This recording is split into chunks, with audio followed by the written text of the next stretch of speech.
his hands, anyway. So, but actually, it probably was the most fun thing I did for those 3 years. We got to know these people super well. And they were, you know, there weren't any homeless people, but there are some unemployed people here. There's some highly educated people here. It was actually a pretty diverse group of citizens who volunteered.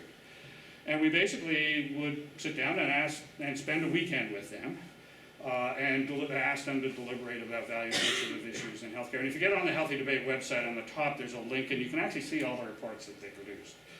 Everything from, you know, should the Ontario government fund PET scanning, to what should Ontario hospitals publicly report about their quality of care, to, you know, should doctors be forced to take the next patient in line, or should they be allowed to select their patients, a whole variety of stuff. And they actually, to be honest, loved it. And they got, you know, in general, I would say what they recommended around these various issues wasn't markedly different than what those of us that worked in healthcare do, but had important differences that I thought made it worthwhile. But they also, every one of them, or not every one of them, but many of them would come up to us and sort of say, you know, we just read the newspaper so much differently. Like, we didn't actually know what the Ontario Medical Association is. And now we kind of understand it, and we understand its interaction with doctors and the system and blah, blah, blah, blah, blah. Now, obviously these are people that had volunteered to come to this, but really got the sense that actually not only were they giving us back stuff, but frankly we were giving them back stuff too. But, you know, I have a farm up in the Ottawa Valley. My weekends are precious to me.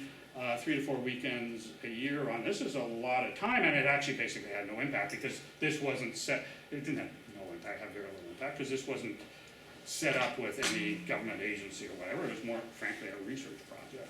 And we got a couple papers out of some of their deliberations. But it was really this that actually led me to establish Healthy Debate, sort of thinking, well, there's no way we can reproduce the back and forth and the richness of the discussion over a weekend with these people around these issues, but maybe if we write a kind of thoughtful piece about important issues that shows both sides of something that's controversial and put it up on a website and encourage people to comment, that would be a useful addition to what's out there. And so, I don't know if any of you, or most of you have seen Healthy Debate, but there's a screenshot. Actually, unfortunately, we don't have it further down, but there's a screenshot, I think, 2 days ago. It's basically a website that we post one article a week, Thursday morning at 7 o'clock. I've gotten incredibly renewed, or not renewed, but huge amount of admiration for people like Jeffrey Simpson that can write something every three times a week, and it's sensible.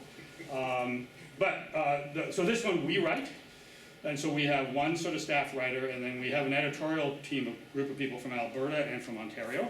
That's largely a funding issue, and frankly, just who I know. And so the editorial, in this case, I actually was one of the, so we have a writer, who was Jeremy Petch in this case, 2 editorial team members, so Sachin is a physician in Alberta, and myself. And actually we now have, this is now, you can, if you're a student, a master's or PhD student in health policy management evaluation at U of T, you can actually do this for a course. So the deal is you write 3 articles and 1 opinion piece over 4 months, and that's kind of the deal. And so actually Mira is a fellow in pediatrics at the Hospital of Sick Kids who's writing with us now. So this is a longer authorship than usual. But basically we write 1 story a week. Here are the older stories, so it gives you a sense of the kind of topics. And then underneath this will be a series of opinion pieces. So we sometimes solicit these, but these usually come in spontaneously. People just want to write about something, and we probably reject about 1/3 of them because they're just like factually inaccurate, or they're super boring, or they're really badly written. If you look at the opinion pieces, a lot of them actually, I don't know what, I would say 30 to 40% actually come from what I would call students. Medical students, quite a few medical students, residents, people in health policy, and including from a couple people from Dallas sent stuff. So if any of you are interested, have a health policy issue that you think the audience, I'll show you what the audience is in a sec, might be interested, please submit something. And actually, we do spend quite, so Jeremy is generally not our weekly writer. He actually manages the opinion section. And he's actually quite a good editor, not quite good, he's a good editor. And we actually sort of have made a decision that we'll spend quite a bit of time with students to try and get, because sometimes, frankly, the piece, people are used to writing for scientific things and not so much for the lay public. But I really encourage you, I'm personally super committed to that. And then we do have a comment section under there. I was initially depressed because we probably get, 10 to 15 comments a week. But actually, most of them are quite thoughtful, as opposed to the thousands that are starting to kind of wonder what cave those people kind of thought of. So I'm sort of fairly happy with actually the comment section. Fairly active on social media, like Andre Picard follows us regularly, tweets us out a lot. And actually, two medical residents actually started a podcast for internal medicine residents. Actually, that's just a kind of thing that we weren't planning. We sort of stuck up there. So we started it 3.5 to 4 years ago. This is our last month, so 51,000 visitors in a month, which is, like, for a niche site, it's not bad, I think.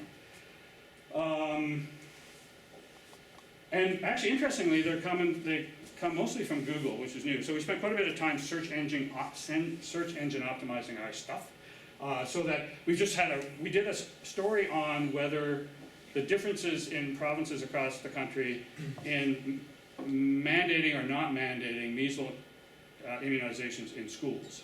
We did that story about a year and a half ago. It got a little bit of readership, not a massive amount.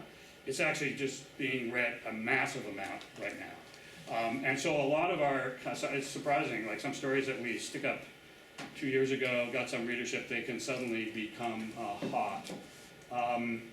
Here's where, interestingly, like in the last month, 8,000 people from outside of Canada, outside of North America actually, sort of logged on the site, but our biggest traffic is still from Ontario. And sort of reasonably steadily increasing readership. Like, is this good or not? Like, I have no idea. But I would say that, and I'll end here, that we don't have as good a sense of who these people are as I'd like. My gut sense is that we've had way more penetration and attention, and almost in some ways influence, on people within the healthcare system in Ontario than I ever dreamed of. Like, I've had a number of hospital CEOs come to me and sort of say, like, Andreas, that story you wrote on the new way hospitals are going to be having to set their budgets, that was the clearest thing I've ever seen, and I sent it to all my senior management committee. I know that Deb Matthews read Healthy Debate regularly. I have no idea about Minister Hoskins. And one of the things for me, like, I'm kind of old, and I've been in the system for a long time, and there's not a single week you don't write a story that I've learned something about. And so it just has made me realize how complex the system is, and I think people, even in the system, who know it well, are kind of eager for, these things are about 1,500 words, they're reasonably casually written, they're heavily referenced. So the other thing is that it is used by a lot of courses, actually. So David Walker and Duncan Sinclair teach a health policy course in the School of Public Policy at Queen's. Healthy Debate is on their reading list. Actually, I had an economics prof from here, actually, now that I think about it, interview me about one of her research projects, and then as she left the office, she said, by the way, I just want to tell you, I just love Healthy Debate, and it's on my reading list for 2 of her economics courses that relate to healthcare. And so I think actually our Google leadership goes down at the end of May, and I think it's because the exam time and report time in university is over. And I would never have dreamed that was an audience that would, be interested in Healthy Debate. So those of you, actually, and those of you that reviewed grants, I personally slightly, one does have to have a strategic vision, and one does sort of need to know where you want to go. But in the CHR, when I'm sitting there, man, we expect people to know exactly what they're going to do in their grants. And frankly, we kind of had an idea that we wanted to write some stuff that would be reasonably high quality, that would be interesting to a lot of people. And then you just go with the flow. And so far, it's been a fun ride. And so here's my last slide. So it's a lot of work. It's a lot of work. Every article that goes up there, I've read and edited. And when I get home tonight, I'm gonna have a final look at that story that's going live at 7 o'clock tomorrow morning, and I've already probably spent 2 hours on it. It's on antibiotic resistance and use of antibiotics in animals, for those who are interested. But I do learn a lot. Like, I didn't know anything about that topic. The anecdotal reaction has been gratifying. I really think we should evaluate it, but it's sort of like hard, beyond those kind of metric. We have done sort of a qualitative thing where we phoned some people up and phoned some journalists up, and most of the people we phoned up used the site, so they were not surprisingly sort of reasonably positive. I'm sure there's a bunch of people that come to the site and think it sucks, and we haven't talked to them. You know, to me, it just, like, I am at the nice part of my career where, as I said before, I'm 61, I'm not worried about my next grant. I got a CRC chair, I'm not gonna apply for renewal. And I just kind of want to do stuff that I enjoy, and I just somehow right now enjoy writing on this thing. But funding is a real challenge, actually. I had some extra money left over from a CHR grant that was related to this, that went into it, and you know, we have some money, very generous support from Alberta Innovates Health Solutions, which is another reason we have Alberta editors. And a couple of pharma companies gave us some money hands off. And the OMA gave us a small amount of money, or gave us a substantial amount of money, but and the Ontario Hospital Association. But at times I've been kind of running around with I got the worst review of any grant I've ever submitted in my career to the CHR when I submitted this. Basically the message was, and I can understand it, was like, this isn't research anymore, it's a website. And so, you know, it's a tricky thing to fund, because it's not in anybody's sort of wheelhouse. But we're actually running out of money, so in the next few months I'm going to start running cap in hand again to try and keep it going. So that's it. Thanks. We've run up our time, and I felt uncomfortable cutting you off because I was the one who asked you to add some things at the end. Sorry, my fault, and you were going to comment too. I think we've got a few minutes. I know some of you will be coming to join Andreas for lunch. Great. So let's take a few questions now before people have to run. I'm interested in hearing a bit more about the characteristics of your participants, the patients and carers. Yep. What makes for a good interaction, getting good feedback from them? Who are they?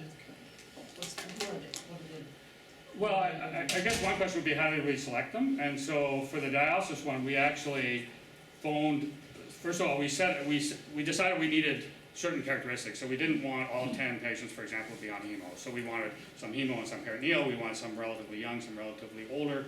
And we basically actually phoned nephrologists that the 2 nephrologists knew and said, like, do you know someone in your practice who's an elderly person on peritoneal dialysis who would be good for this? And the characteristics we said to them would be, it should be someone who would feel confident to participate in a small group, confident to step forward, not having a particular thing and willing to listen to others. It's just the same characteristics that we would ask of anybody coming to a meeting.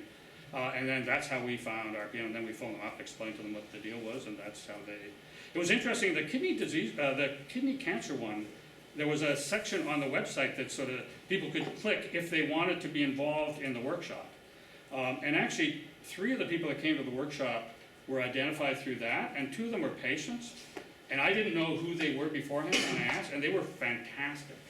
One of them was from Dryden, actually, in like small town in northern Ontario. And I was a bit nervous about that because I personally, when I invite people to a small group, I kind of like to know what they're like. And you know, there is a sense, if you've never met the person, you might get the person and then you go, oh my God. And if you did have a person who really, one person could potentially seriously, you know, derail a workshop fairly quickly. But does that sort of answer your? Yeah. It's not a scientific answer, to be honest. I'm going to go to Young because you've got another one. Yeah, it kind of sort of relates to your question. So when you're selecting patients to who's going to be participating in the survey and send out the questionnaires, do you address like what kind of stage of dialysis they're in? Because I'm assuming the top research priority that someone choose when they're about to go to dialysis is quite different than somebody who actually went through it repeatedly. Yeah. So And- sorry. Yeah, so I guess that's kind of like a heterogeneous issue. Like Yeah. individual level, maybe it causes the issue, but maybe aggregate level, maybe it doesn't. Like I don't know whether your research results suggest otherwise. Or... So just to be clear, for the website, we didn't approach anybody. Like we advertised as broad as we could, and we encouraged anybody to submit the questions. And I think we did ask the question on. We asked the question on how long have you been on dialysis, and we sort of have that. We didn't analyze it by, but for the questionnaire, everybody's willing. Everybody's welcome to submit their views. And at the workshop, my feeling is that people are, they're there. Even let's say they've been on dialysis for 20 years, and there's someone there that's been on dialysis for 1 year. The 20-year-old person is willing to kind of put themselves into the shoes of what they were like 19 years ago when they're trying to figure out what the research priorities were. I mean, a really touching anecdote that occurred in a small group I facilitated was a young woman on dialysis passionately, and I've forgotten what the symptom was, but passionately talked about why she thought this should be in the top 10. And then she spontaneously turned to the nephrologist sitting beside her and said, but that's just me. And you see hundreds of people on dialysis. So if you tell me that what I've just said is not important to other people with dialysis, I don't think it should be on the top 10. But if you tell me that what I've described is common, then that's why it should be on the top 10. And I just thought that was just like fantastic, right? Because she recognized that anecdotes were powerful, but she didn't want her anecdote to unreasonably sway the whole crowd. Heather? Okay, I'm curious about for the patient engagement workshop, the JL. Right. What do you think the goal of that is? Like, what do you the goal is developing a research agenda. Is that the goal, or is the goal? Yeah, I think the goal is to try and influence people that pay for research to say that some, not all, but some of the research that, and particularly around, like I'm actually a big fan of investigator-initiated research. So like I don't want to get rid of that, and especially with the basic scientists, etc., for sure. But if you were the Kidney Foundation of Canada, and you had money to have an RFA, a request for proposals, and you're trying to decide in what area, I'd look at this. So that's kind of that's, and I would hope that researchers too would. I do know that the CHR is planning to fund these networks of research. I know that the Kidney Disease Network, those top 10 has influenced the way they've written their LOI proposal. So it is an attempt to influence funders, but also to influence actually those of us that do. If I was a young nephrologist doing clinical trials, I'm kind of look at this, and I might decide I don't want to go there, but it should influence me a bit, I think. Because I feel like there's, in our process, just quickly, Yeah. we got the research funders on board prior to doing the consultation, so we had instrumental use, and we could actually ask people to engage, understanding that their perspectives would translate into something relatively tangible, which is that they're small funders like Schizophrenia Society of Ontario, not big. The Ministry of Health was a partner though too, and they did some kind of related work to the agenda. But I think one way to do it is to set up your use prior to actually engaging in the process. But when you don't do it that way, it strikes me that one of the goals is more what you're saying, which is advocacy for the types of research that need to be undertaken. And I think there are different implications in the way you would want to measure how you're achieving your goals. And just a quick thing, the JLA excludes pharma, but they also exclude only pure researchers. Because Ian Chalmers' view is, we've got plenty to say already. Okay, I'm gonna have to cut this off. Yeah, sorry about that. Because Sorry we've about got the some other things we need to get to. Thank you very, very much, Pleasure. Andreas. Lots of content and.